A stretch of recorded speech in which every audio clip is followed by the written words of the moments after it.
Been waiting in the water, just trying to survive. But God said there's more for me, more than staying alive.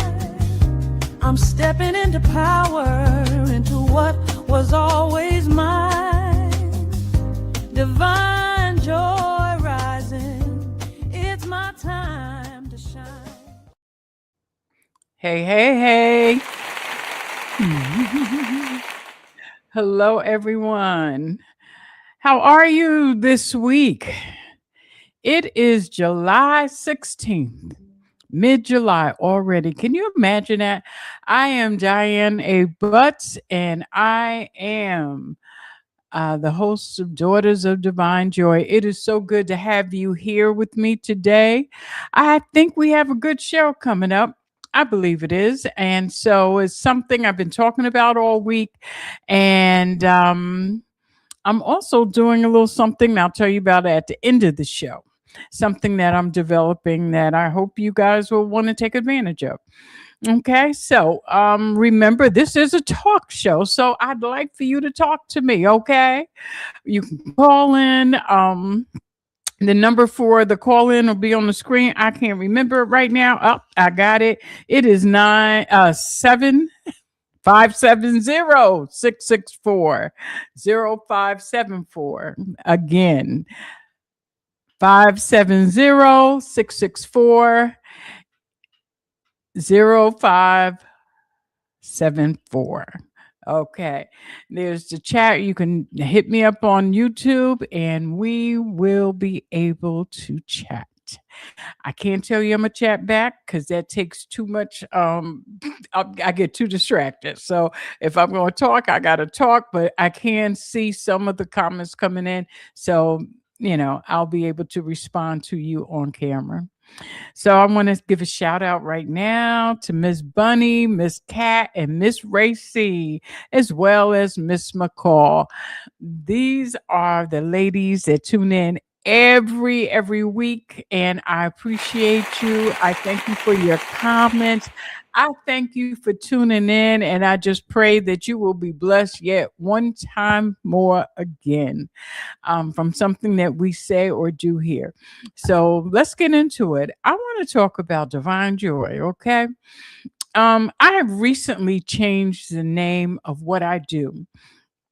I've always felt uncomfortable with that title life coach because I do a little bit more than that, and I think it's kind of limiting. So who wants to use it? So I started thinking, what else can I refer to myself as? Um, I do spiritual stuff, but spiritual is a word that could mean a number of things or nothing at all. And I want it to have meaning. And so I have come up with this term that I've defined and it means something to me. And you'll see it up there. I'm a soul care strategist. And what I do is help people to design and develop ways for them to care for their souls. We have strategies to take care of our jobs, to get work done, to handle committees, to lose weight, handle our finances. We have strategies for all kinds of things. But what do we do about our souls? How do we plan and be intentional about taking care of our souls? Going to church alone is not going to handle your soul. Reading the Bible and putting the scripture on a problem isn't just going to handle your soul. We need to be intentional about how we connect with and stay connected to God. And perhaps you do get up in the morning and read your scripture, and that's good. How do you hear from God? How do you discern what it is God is saying to you? How do you take your problems to God? How do you do that? How do you make room in your life to not just talk to God, but really be in the presence of God? And I believe that takes intentionality, that takes time. It doesn't take a lot of time. You don't have to spend all day long trying to connect with God because God's presence is always there. It's just a matter of us taking a few minutes to connect to the presence. And so that's what I do. I do that a number of ways. I'm working on prayer books and workbooks to go along with it. I have some journals that I have been working on. So I during this last, I'll say, whole month of July. Oh, y'all, I've been busy working on so many things, and I can't wait to bring them all to you. And so today's topic is finding joy between a rock and a hard place. Hmm. So I'm going to tell you, I had a revelation when I was doing that, but I'll tell you about the revelation a little longer. A rock in the hard place. I've always heard this expression. I've heard older people in my family use it. I've used it myself to talk about when you are in an untenable situation. It's just hard on every side. You're between a rock and a hard place, and a rock is usually seen as a hard place to be. And a hard place, well, you don't have many choices when you're in a hard place. I struggled with that term. I struggled with it because I believe joy is an integral part of our lives. I believe that joy is something that we should embrace and realize that it's not just a situational thing. Joy is something that we can have all the time. And so joy doesn't require for our lives to be perfect or set up in ideal situations. Joy does not require that everything be lined up and be just so. We don't have to wait for joy to make room for it. We can just embrace it, be intentional about experiencing it, and make room for it in our lives.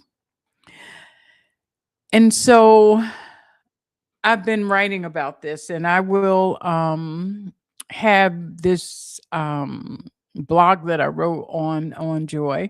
I will have it available to you all right after this show. Well, I don't know. I'll make sure that I'm giving it into the proper hands, and hopefully it'll be posted by tomorrow. Um, so I want you to read it and see where it lands for you. And hopefully that you'll, also give me some commentary about it. Let me know how you feel about it. Let me know where you find truth in it for you. And so I want you to tell you how I came about this whole revelation about being between a rock and a hard place and how you view it. I remember when I was younger, my mother, my family was experiencing some financial problems. And my mother said, I don't know how we're going to handle this. We just caught between a rock and a hard place. And I said, well, mommy, what does that mean? And she said, it means we just don't have any good answers. And so you just going to have to wait. You just going to have to wait and see what happens. And I said, okay. So for me, a rock and a hard place had become an in between place where you just have to wait and see what happens. And what I struggled with about it is that it made me feel like I was helpless. And I'm going to use the word impudent because that's how I felt. Like there was nothing I could do. I don't like feeling like there's nothing I could do. I like action. I'm a person of action, and I want to feel like I am empowered in such a way that I can move to help things come to fruition. I'm a seed planter. I'm a reaper. And so I look for what can I do? Where's my responsibility in this situation? And how can I make things come to fruition? My mother had a wait and see thing. We're going to wait and see. Long story short, we move fast forward to me becoming a mother in my 40s. And I'm going to tell you, I experienced more wait and see situations at that time than I had ever before in my life. I've had a pretty good life. I My parents were working class parents. It was just two of us in the house. So we didn't have, it wasn't a situation like my brother and I each had our own separate rooms. We weren't rich by any stretch of the imagination. I want y'all to know that. I think the fact that it was just the two of us helps my parents out a lot where they can stretch their dollars a lot further. Unlike some of my neighbors in the neighborhood where there were six kids or nine kids, it was just the two of us. So, we didn't have a lot of things, but we had some things. I had a television in my room when I got to be about maybe 11, 12 years old. It was an old black and white that one of the family members, they had replaced their television and they gave me that one. That TV might have been like, I don't know, 40 years old. No, it wasn't that old, but it had to be a good 10 years old. So, there were certain things y'all know about the what do you call them? The antennas, and how you would have to put aluminum foil on it or move it in a certain way if you want your TV station to come through. Young people, y'all don't know nothing about this. You don't even know what I'm talking about when I say an antenna. Yes, we had antennas on our television, and no, we did not have cable. Okay, let's get that straight. And no, we did not have the color. Every television was not color. Okay, I don't know when we finally got a color television. Well, I can tell you it wasn't us. It was my aunt who lived upstairs. And I would go upstairs and watch certain things like the Ed Sullivan Show or Gunsmoke, um, Lucille Ball Show, whatever it was that we had available. But there were certain things I would go upstairs and watch in color because they were special. Like I wanted to see Jackson 5 in color, honey. So anyway, what was I telling you the story about? Oh, I said we had television. So anyway, when I got to be a mother, I kind of understood what my mother was talking about. There would be financial situations where my daughter needed things, and I wasn't quite sure how I was going to supply those needs. Okay. Um, because I was a single parent after adopting her, I would say things to her like, ask your father. She said, Mommy, I ain't got no father. And I said, ask the one that's in heaven. Okay, you're going to have to ask him. So I started understanding being between a rock and a hard place as a time of prayer. Okay, praying for the things that you're not able to do for yourself, but the things that you know that God can do. Praying for God to move in such a way as to supply your needs because your needs being supplied were not within your purview. Being able to not just pray for the possibility of things, but pray in the urgency of things needing to occur in the here and now. So that's how I started to understand the rock and the hard place. So fast forward now, I understand it a lot different. I understand the difference because I understand that the rock is not another form of the hard place. The rock is the Lord. Jesus is the rock. So now when I think about being between a rock and a hard place, I realize it's a time of leaning. Okay. So I went from waiting, a time of waiting where you just do nothing but just wait on the Lord, to a time of prayer because I needed to feel empowered and I needed to feel like I can do something so I can go to the Lord in prayer, to a time of leaning and leaning on Jesus to provide, to hold me during this time of waiting, to minister to my spirit during this time. And as I began to write about this week, I realized that sometimes we think we are in such impossible situations that we're in a point of weakness. And now, as I think about it, it's not a time of weakness. It is time of being shaped and molded for another season. It is a time of preparation. It is a time of trust. And it is a time of manifestation. During these times of waiting, God builds us for another season that we don't even know about. We're being prepared. That's what I mean by manifestation. Something that we didn't have is being born and built in us during that time. Between the rock and the hard place, you choose. You're going to focus on the hard place or you're going to focus on the rock. And I'm choosing to focus on the rock. I'm choosing to focus on the rock because in the rock, I find my strength. In the rock, I can rest.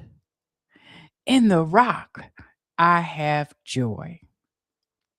So let me get to the rest part because a lot of us, when we feel like the walls are closing in on us, begin to fight. You use your energies. You going over here trying to borrow from somebody. You going over there trying to get another job. You over here trying to do this hustle or that hustle. You borrowing from Peter to pay Paul. You up at night. You can't sleep. You're not getting any rest. That's not what this is about. It's about trust. Trusting the one that can provide anything that you need. Trusting in the one who can never fail. Trusting in the one who created you. Trusting to the one that's going to hold you through this season of being between a rock and a hard place. And what I've come to understand is that the joy that comes from trusting when you are in that situation is bigger and better than anything you can ever get if you've never been in that situation. So now, when things come that are above my pay grade, and that's what I call it, above my pay grade, I don't worry. I don't worry because I don't have to worry. I don't worry because I know that things are being worked out. Even as I look at the situation and I see no way out for me. I don't know how it's going to happen. I can't tell you what's going to happen. I can't tell you when it's going to happen. I just know it's being worked out. I just trust and believe that the God who brought me to this situation will bring me through this situation.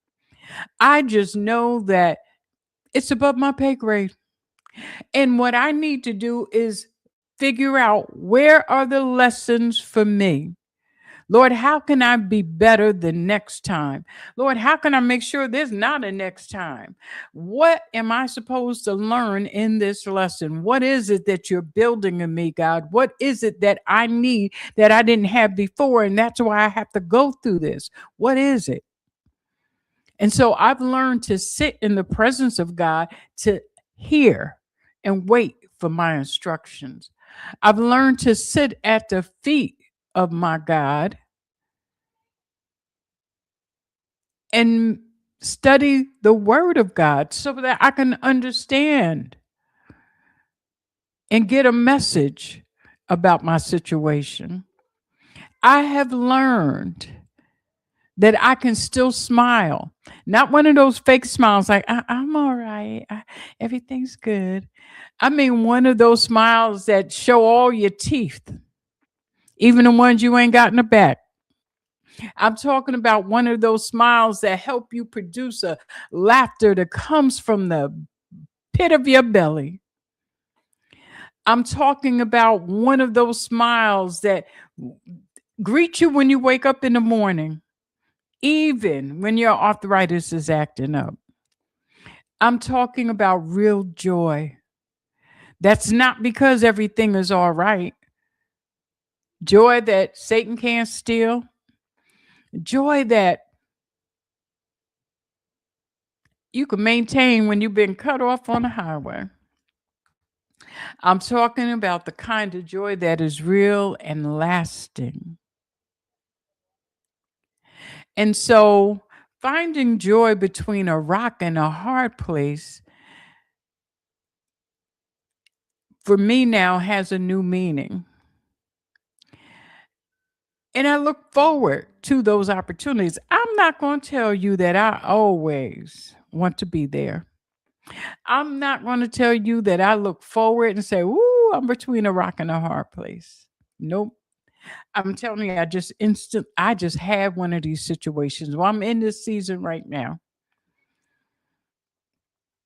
And I in my sitting down and saying, "Lord, what can I do?" And in my time of prayer, you know what I realized? Let me create a book of prayers. Let me create something that's going to not just help me in this season, but help others. Maybe I can help teach people how to get through these seasons in a way that they come out the other side standing tall or taller. You come out of that season wiser and more informed about who God is. Now, when I say more informed, I'm not telling you you don't know who God is. I'm telling you God is so big, there's always something new to learn. And so when God says, I am, you can complete that sentence in a million different ways. And I desire to know as many of those ways as possible. And so I sit. I thought about it and I said, what else can I help people learn during these times? I thought about some of the strategies that I use. Maybe I can help people reflect. Maybe I can help people learn how to tell their story in a slightly different way. Just like the way that I started went from looking at a rock and a hard place as being something negative, being caught in between two hard and impossible situations, like the walls closing in. And I have this image of this woman holding herself between two rocks and standing on another rock. Okay. And she's trying to push these two mountains out of her way. And I'm gone from that to understanding that sometimes you need to lean on that one rock that we call Jesus. And when I lean, I'm resting.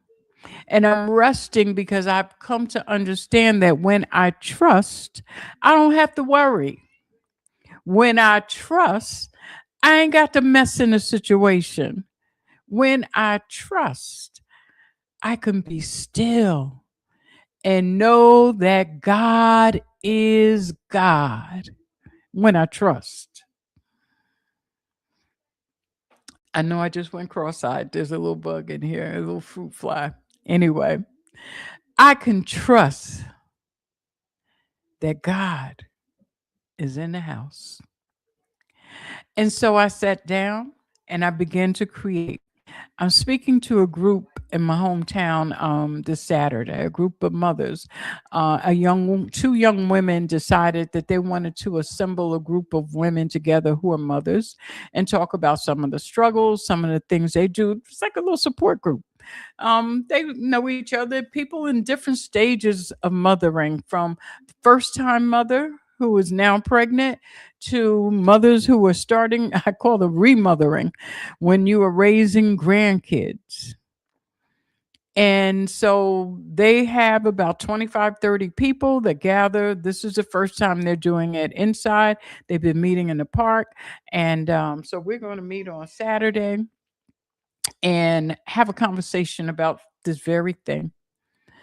Because in that the task of mothering, in the call of mothering, it's not just a task, it's a call. In the call of mothering, there are many stumbling blocks and obstacles and things that you encounter that are hard, that pull. There's so many demands made on your time and your heart and your energy that sometimes it seems that it's just too much. And so, to help women to get through that, we're going to talk about this. And they support one another. And I think that's a beautiful thing. And so I decided, I said, you know what, I thought about these situations. I wasn't trying to write a book with 200 pages. I only had, I just came to me 2 weeks ago. And so I started, putting together these prayers for different situations. Got a little AI help, okay, but put together these prayers because AI to give you trash if you don't know what you're doing. So you got to tell AI, you got to put things in there for AI to even help you out. So I wrote most of it. I got AI to edit it for me because I don't have time to do that. Because when I start editing, I'm all over the place. And when I mean all over the place, I keep looking and say, oh no, this word has to be changed. So I don't have time to be going crazy over a paragraph. Um, and so I got a little help with that, and I just put it all together. I just finished it before I came on the show, and I can share. It's just a little ebook. It's just 36 pages. It's not long. It's 12 prayers in there, but it covers different situations that we encounter. And so that's what came out of my heart place. That's what came out of me leaning on God instead of being crazy about what's going on. What else did I do? I just started, it was a financial thing. I stopped spending money. I took care of my bills, but I stopped spending money on stuff I didn't need. Running to the store every time I wanted to cook something different. And we got two freezers. Now, what sense does that make? I stopped. Well, I don't have to put gas in my car because I have an electric car. But I stopped doing stuff like running out and spending a bunch of money in restaurants. I make sure that I have my breakfast before I leave and go out to appointments or go run an errand. I make sure that I have my lunch. I wait. I made a big salad. I come in here. I make two or three things so we have food that we can choose during the week. I just stopped. And so it's been a very lean time this last month, but it's all right because it taught me a couple things. First of all, I do see the end. So that's a blessing. Um, I was able to pay off some bills during this time. God showed up. God showed up. And I got a financial blessing that came out of nowhere. It's not in my hand yet, but it's coming. So there are things in the atmosphere, there are things that are happening, there are things, and I've decided during this time to increase my tithes. Y'all do with that what you want, but for me, I decided to increase because I felt like I wasn't doing enough. Being between a rock and a hard place can be a place of growth, of being molded, of growing, of being pruned if you let it. If you're not panicking, worrying about, oh Lord, what is I'm going to do? If you learn how to rest through it and glide through it and trust through it, if you learn how to sit still and breathe and let God lead you and guide you through this time. And I'm going to give you another little image. When my daughter was about 11, I was no, she was 10. So I was talking about her as something was going to happen, some new experience for her. She was, talking about the anxieties that she had about it. Well, suppose this happens and suppose that happens. And what if I don't like it? And we were just going through all these scenarios. And I said, well, you just need to face your fears. And she said, face my fears. Mm-mm, mommy, I ain't doing that. I ain't facing no fears. Cause see, when Peter got out that boat and he started looking at them winds and all that. That's what happened to him. That's why he started sinking in that water, mommy. Because he was looking at his fears. I'm keeping my eyes on Jesus. I ain't being like Peter. And I just started laughing because I never related that term face your fears. I thought that was operating from a position of strength. And that little girl made me understand.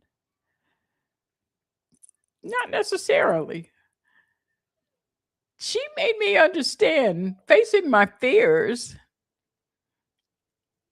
was unnecessary. I needed to keep my eye on Jesus and move through the water. Keep moving. If you got out of the boat and you were standing on water because you were going to Jesus, keep moving. Keep going in the direction of his voice. Keep moving towards the higher calling. Keep moving.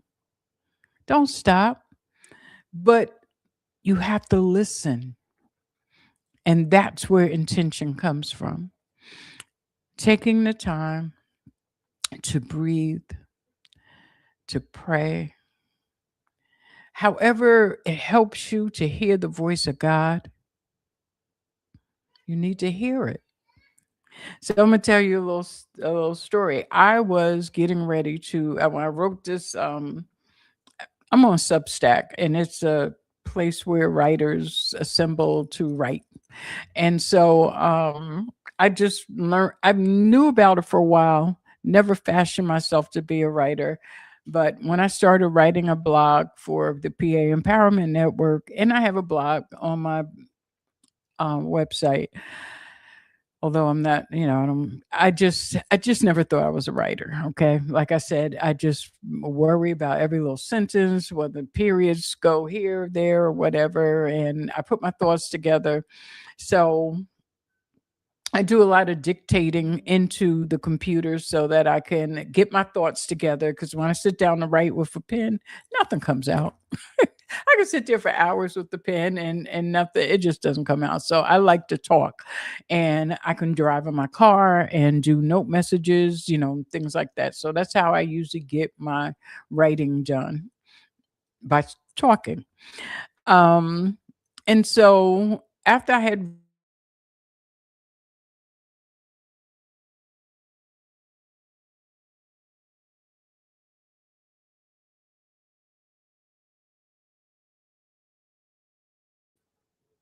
yeah, hopefully I'm back. My computer was buffering. So I use AI as a tool, but like I said, my thoughts are thoughts, and I don't care. I use it as a tool because it is a good tool to use. Um, but you don't lose you. You know what I'm saying? So I know what my thoughts are. I know what it is I want to say, and I'm not just going to take what AI says and put it out there. I'm not doing that. So I go back over it. I read it. Matter of fact, I make it put everything in so that is I can edit it right there on the spot. So I edited everything, and I put it posted up on Substack, and I was just getting ready to hit publish when I heard Jesus is the rock, because I was using that old idea of a rock in a hard place. And I said, oh, snap. And I went back, I wrote that bad boy all over. It took me about 45 minutes, but I wrote it all over. I kept some parts, moved some things around. And I'm telling you, I'm so proud of the response that I'm getting from that. Um, the conversations I'm having with people about that. And there's a lot of women on, Black women on Substack talking about some of the same things I'm talking about. And I love the encouragement that we get from each other. It's really good. Um, and so, yeah, just that, because I went into that old modality, I didn't even think about writing in this new way about how I view the rock. But as I was getting ready to hit publish, I heard Jesus is the rock. And I said, oh my God, I can't publish this. No, I got to rewrite this. And when I tell you the tone of the whole message changed, the feeling of the whole message changed. And it was the only thing that I have written that people have restacked in its original form. And that to me is high praise. And I don't write for praise, I write to send messages that people can be blessed by. And people are being blessed. I get private messages from, family members and friends that said, wow, that was so powerful. So I'm enjoying it.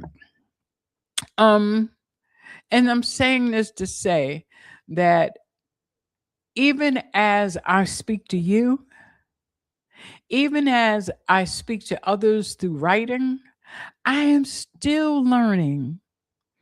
I'm still being shaped by the things that God gives me to do, by the messages.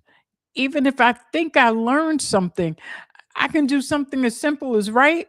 And then I realize, whoa, I can come at that from a whole nother angle. And that's what God does for us, allows us to look beyond our fears, our anxiety, allows us to look beyond what we call normal, allow us to stretch ourselves outside of our comfort zones. And that's the part I love, because that's where the growth comes in. Not by you doing the same thing that you've always done 5,000 times for the next 50 years. No, we have to do different things. We have to stretch. We have to learn what happiness is from the inside out, not the outside. Not happiness because, oh, I just did my nails and oh, they look so cute. But that's not joy. See, joy you still have even the finances are overwhelming. Joy you still have even as your loved one lays there at the end of their life. Even when the doctor tells you something you don't want to hear, that does not take away joy. Joy is an intentional thing that we strive to have. And as long as you get up in the morning and decide, I still have joy, after all the things I've been through, as the song says, I still have joy. I still have a testimony. I still stand as a witness. I'm still here because I have joy. The joy of the Lord is my strength.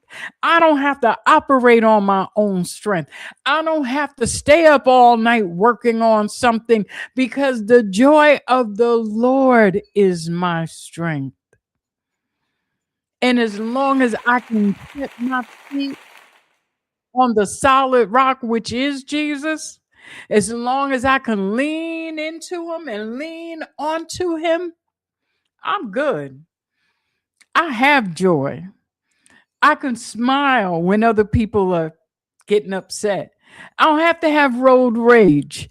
I just look at folks and say, "Oh, you cut me off. I hope I hope you get there alive." Because I'm not going to stress because you cut me off. I just praise God that you didn't hit me.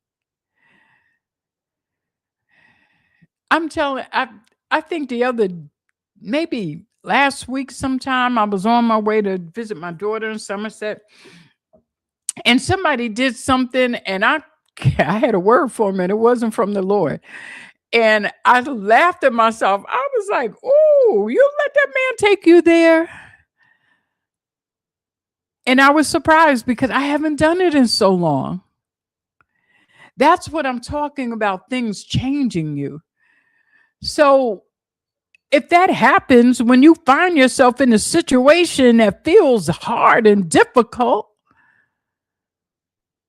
that's on your mind and you have concerns about it. If the outcome is you can move to a place where peace is with you, even though the world may be turning upside down, it strengthens you and it makes you understand when the next situation come, you ain't got to lie down and go, oh Lord, what is we gonna do? I don't know. Oh Lord, how am I going? You don't go into that. You don't go into that. Hi Millie, thanks for watching. Thanks for being here. I appreciate you.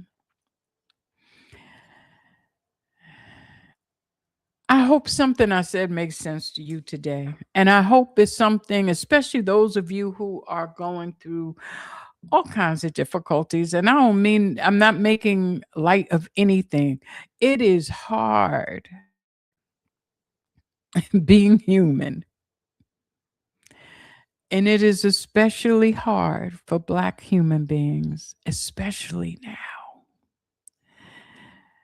Especially now. When I hear, I'm a news junkie, I listen to the news all the time. And sometimes I feel outraged, but I also know that we've been here for over 400 years. We're still here. We're still, and I want you to hear this.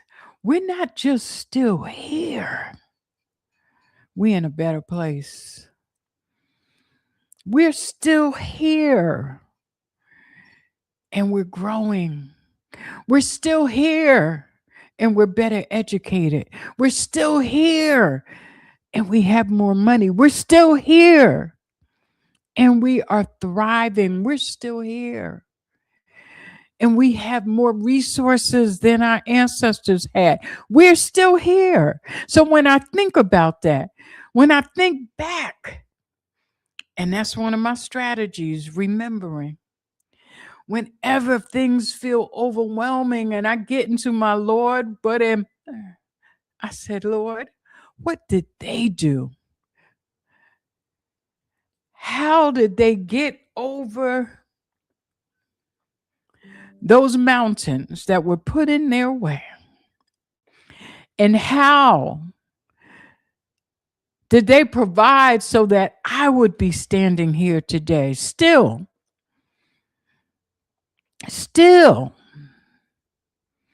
what did they do?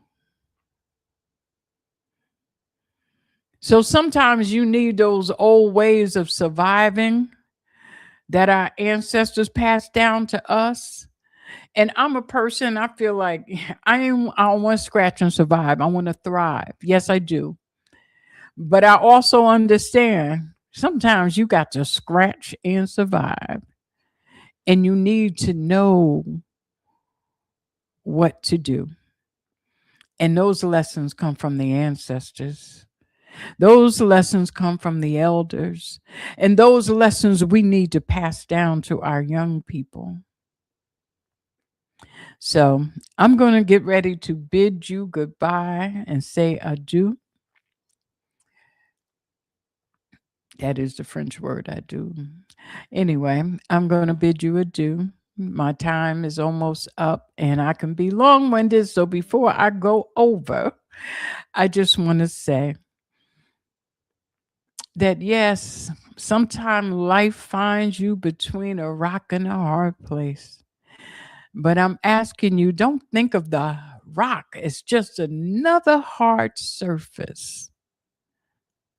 See the rock as your comfort. See the rock as your supporter. See the rock as your joy and your peace. Lean into the rock. Hold on to the rock. Pray to the rock and let the rock quench your thirst because you know living water flows from the rocks. So, my people, I thank you for tuning in. Those of you who are watching later, I thank you that you did not think of robbery. I invite you to come back to the PA Empowerment Network. We got a new show. It's a health show with Nurse Connie. You need to check it out. I saw it yesterday. Come back every day of the week. There's something for you to enjoy. This is the PA Empowerment Network. I am Diane Butts, and this is Daughters of Divine Joy. Y'all be blessed, have peace, love, and divine joy in your life. Thank you for being here. I'll see you next week. Take care. Welcome to Daughters of Divine Joy, the radio show for women who are tired of choosing between success and their sanity. Each week, we gather around this virtual table to talk about the things nobody else is saying out loud: how to lead without burning, how to set boundaries without guilt, how to honor your calling without sacrificing your soul. This is a sacred place for women who are done accepting chaos as normal and ready to claim the joy that's been their birthright all along. This is Daughters of Divine Joy. Welcome.